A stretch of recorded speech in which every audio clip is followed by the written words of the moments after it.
বুঝলাম না, দেশ এরকম ব্যারিকেড দিয়ে দিচ্ছে কবে, কেমনে কি? হাই হাই, দেশ কখন কেমনে চেঞ্জ হয়ে যায় বোঝা মুশকিল, আসলেই বোঝা মুশকিল। আসলে নর্মালি হোটেলের খাবার মজাই হয়, হ্যাঁ আসলেই মজা হয়, কিন্তু এমন এক BAL এর কি হোটেলে ঢুকছিলাম, মানে কি কম ওই জায়গায় এই কি খাইলাম, মানে ঘাস খাইলাম মনে হয়, এরকম কিছু একটা মনে হলো না। আছে কোনো টেস্ট, না আছে কিছু। আসলে ব্যাচেলার মানুষের জীবন যে কতটা জঘন্য, কতটা নির্মম, এটা মনে করো আসলে যারা ব্যাচেলার আছে এরাই ভালো করে জানে, ভালো বুঝে। তাছাড়া মনে করো ল্যান্ড ক্রুজার, ও ইয়ে, কবে কিনবো এটা, কেমনে কি ভাই কি?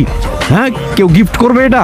যদি কেউ গিফট করতে, যে এই গাড়িটা ওর মা কি মানে দেখছো অবস্থা, এখন ল্যান্ড ক্রুজার, তার মধ্যে আবার দেখো সাদাটাই মেরা দিতেছে আর এই রিল্যাক্সে পার হইতেছে। যাই হোক, এগুলো এদিকে নজর না দিয়ে, এটা আবার কি জিনিস?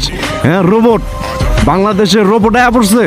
যাই হোক, এগুলো কোনো কথা না, কথা হইতেছে একটা জিনিস দেয়া পারছি আমি, এটা হইতেছে একটু চাপাইতে